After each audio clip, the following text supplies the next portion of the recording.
Apa itu arti syubhat? Syubhat itu kerancuan pemikiran, pemikiran yang rancu, yang tidak benar, terkadang ditampilkan seakan-akan kebenaran.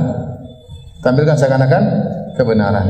Contoh, saya pernah membahas di internet dan juga ceramah tentang tidak boleh menjadikan tanah-tanah sebagai berkah, ada kuburan, kemudian diambili pasirnya, dan ini kebiasaan orang-orang Syiah.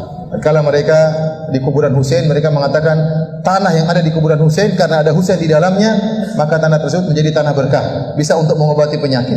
Ini orang-orang Syiah seperti itu. Akhirnya ini diadopsi oleh sebagian saudara-saudara kita. Mereka ngambil tanah kuburan wali ini dibawa pulang. Ini semua tidak benar, tidak ada dalilnya. Bahkan ini khurafat. Saya kita khawatirkan sarana kesyirikan, ya, karena para ulama telah mengingatkan, Imam Nawawi, Imam Al-Ghazali melarang mengusap-usap kuburan, meskipun kuburan Nabi sallallahu alaihi wasallam, apalagi selain Nabi sallallahu alaihi wasallam. Peringatan Maulid, peringatan Isra Mi'raj. Apa itu agamanya para sahabat? Para sahabat tidak pernah mengerjakannya. Peringatan Maulid merupakan bid'ah besar dalam Islam. Bukan bid'ah yang dianggap kecil. Saya kasih jawaban secara akal sehat. Rasulullah SAW lahir di mana? Di Mekah. Ya, 13 tahun fase turunnya ayat-ayat Makkiyah di mana? Di Mekah. Baik, setelah itu Nabi SAW hijrah ke Madinah. Berapa tahun Nabi di Madinah? 10 tahun. Sampai meninggal kan? Kuburannya ada di sana. Demi Allah, Mekah sama Madinah markas Islam. Ada orang mengatakan itu markas Wahabi, markas ini tempat Nabimu lahir dan mati. Kok gimana sih? Lalu dikatakan itu ajarannya tidak benar, yang sesat. Padahal kalau kita duduk di majelisnya ulama, ini Rasulullah bersabda, ayat Al-Quran dalam surah ini, selalu itu, silakan. Baik, terkait musik telah datang satu ayat, hadis Nabi, ucapan para sahabat, tabi'in, dan sepakat 4 mazhab. Anda mau masuk mazhab mana? Semua mazhab haram musik. Oh kamu ya Syekh Syafi'i lebih keruh lah masalah musik. Gitar, nyuka tobat, pecahkan, nggak boleh jual. Dan Imam Syafi'i. Adapun ayat, maka firman Allah dalam surah Luqman, wa minan nasi may yashtari lahwal hadithi liyudhilla an sabilillah. Di antara manusia ada yang memperjualbelikan, mempermainkan lahwal hadith, yang menjadi sebab manusia jauh dari jalan Allah. Abdullah bin Mas'ud bersumpah bahwa yang dimaksud dengan lahwal hadith adalah musik. Akhirnya muncul kesepakatan bersama, rokok membunuhmu. Selesai sudah. Apa hukumnya membunuh dalam Islam? Haram. Ini pemerintah mewajibkan jemaah dengan tulisan besar, rokok membunuhmu. Maka ini sudah penentuan bahwasanya itu haram sebenarnya. Apa diperbolehkan orang minum racun jemaah? Tulisannya awas, hati-hati, racun membunuhmu. Boleh dia? Nggak boleh orang membunuh dirinya sendiri. Dan ini sepakat jemaah. Apa yang disepakati bukan hanya di negeri kita. Orang-orang kafir pun mereka sudah tahu bahaya rokok, sehingga perokok itu dikucilkan. Di airport dikasih ruangan khusus, kayak akuarium gitu, semuanya ngasep di situ. Sampai anak punya sepupu yang masih ngerokok, dia berangkat ke sana mau ngerokokan, kata dia, ada apa kita ngerokok di sini? Semua asap rokok sudah bergabung jadi satu, kata dia. Dia matikan rokoknya udah. Jangan ikut yang haram ya akhi. Secara logikanya nggak benar. Dia memang adalah judi. Karena itu diharamkan oleh para ulama. Tapi ada beberapa jenis asuransi yang memang tujuannya bukan judi, tapi untuk meringankan risiko. Ya. Wallahu ta'ala alam. Maka jangan bekerja di asuransi tadi. Mau bagian apapun saja nggak boleh. Orang yang ketiga bertemu di akhirat bersama Nabi Muhammad SAW. Dia baru sadar ternyata kehidupannya sangat tidak mencontoh dan mengikuti Rasul yang diutus oleh Allah ke permukaan bumi. Di dalam surat Al-Kahfi Allah berfirman, "Qul hal nunabbi'ukum bil akhsarina a'mala alladzina dhalla sa'yuhum fil hayatid dunya wa hum yahsabuna annahum yuhsinuna sun'a.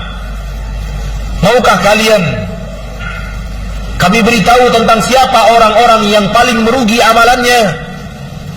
Orang-orang yang di dunia salah amalannya, namun mereka mengira merekalah orang yang telah berbuat baik. Maka Nabi menjawab, idza dhaharatil qainat, apabila sudah bermunculan biduan-biduan, wanita-wanita penyanyi. Para ulama yang mensyarah hadis ini menerangkan bahwa al-qainat di masa dahulu adalah budak sahaya wanita yang menyanyi. Kalau sekarang penyanyi menjadi profesi yang luar biasa, di mana dia turun, fannya akan lari ngejar dia minta tanda tangan. Bapak ego lagi tanda tangan. Ya, tanda tangan di baju, tanda tangan di kopiah, ya, selfie bareng. Di masa jahiliyah, jangankan secara kacamata Islam, di mata Abu Lahab CS saja penyanyi itu cukup hina. Saking hinanya, budak sahaya saja tidak mau melakukannya, kecuali budak sahaya wanita. Dan kalau dia sudah berprofesi penyanyi, harganya turun di pasar, hancur harganya. Ya. Harga di pasar dia jatuh. Kata Nabi, kalau ini sudah tersebar, wasyuribatil khumur, khomar-khomar itu mudah didapatkan, wal ma'azif, dan tersebar musik di mana-mana. Tunggu 3 hal yang di atas tadi akan terjadi, dan sebagainya sudah kita lihat. Bahkan semuanya sudah kita lihat, serta kita rasakan jamaah. Wahabi, seakan-akan Wahabi ini momok yang menakutkan, gitu kan? Dan itu pusatnya di Saudi. Padahal di Saudi ini orang belajar Al-Quran dan Sunnah, pusatnya. Nabi Muhammad SAW 13 tahun di Mekah, 10 tahun di Madinah, dan sampai hari ini sunnah Nabi SAW masih dijaga, masjidnya masih ada, ya, kemudian ajaran-ajarannya masih semua sempurna. Apa yang mesti kita lakukan apabila mempunyai teman, sahabat, atau yang mungkin calon suami atau istri yang sering melakukan ziarah kubur wali-wali, bahkan sering sholat berdoa di masjid samping kuburan? Maka jawabannya dinasehati bahwa berziarah kubur fungsinya satu, tudzakirukumul akhirah, mengingatkan akan kehidupan akhirat.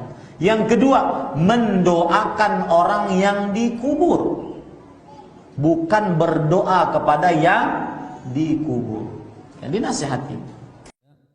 Iyyakum wal isbal fa innal isbala minal makhilah.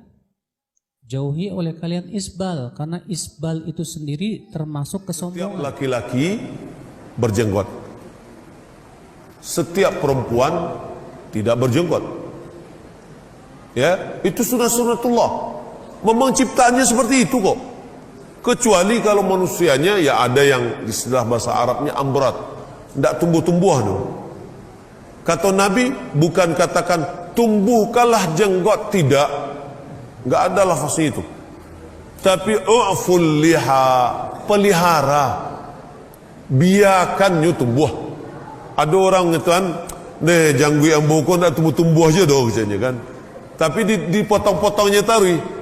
Kalau untuk menyuburkannya biarkan sih, ya, insya Allah dia tumbuh.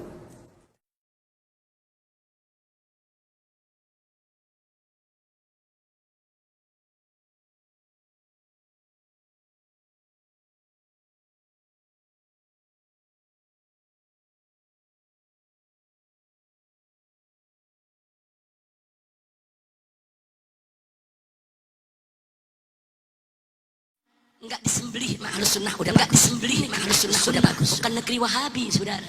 Ada makhluk baru nih, makhluk Wahabi. Saya jawab, kamu kalau ngomong itu berotak dong. Syirik, musyrik, bid'ah. Enggak ada tuntunannya. Kok doa pakai bahasa Jawa? Doa kok nyanyi-nyanyi? Matamu picak itu. Masuk neraka. Itu. Ini golongan-golongan yang bodoh, golongan-golongan yang goblok, golongan-golongan yang dungu, tidak ngerti kaidah fikih, tidak ngerti takhrij hadis, tidak ngerti mustalah hadis. Baru belajar beberapa tahun di Arab Saudi, pulang baru punya jenggot 8 lembar, 9 lembar, sudah berani menyesat-kesatkan orang yang duduk di majelis maulidnya Nabi Muhammad sallallahu alaihi wasallam. Saudara-saudara, kalau kita mau lihat bid'ahnya, luarnya, iya bid'ah, luarnya bid'ah, luarnya, covernya bid'ah. Covernya ini sesuatu yang baru, tetapi intisari, lubabnya, intisari yang ada dalam peringatan Maulid ini bukanlah sesuatu yang akar radikal itu dari sini. Memang akar radikal dari situ, Ustaz. Kan mereka memang kelompok radikal. Padahal bukan sunnah kejedut itu.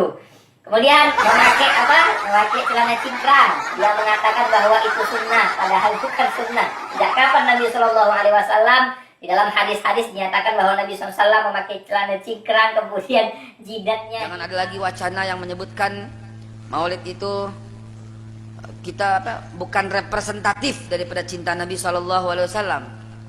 Kepada orang-orang yang bersuara seperti itu, saya cuma mengatakan jangan macem-macem tinggal di Indonesia. Jangan neko-neko. Itu saja ceramahnya Pak, bida-bida saja. Bid'ah masuk neraka. Nenekmu punya neraka.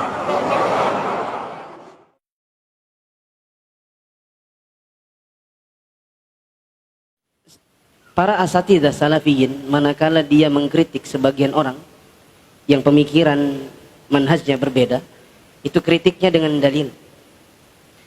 Kalau ada di antara antum, mungkin ada dari para dai yang merasa sering mendapatkan kritikan-kritikan tentang pendapatnya, maka saya katakan, kalau ada kritikan dari kami yang antum dapatkan, maka telaah dengan dalil pula.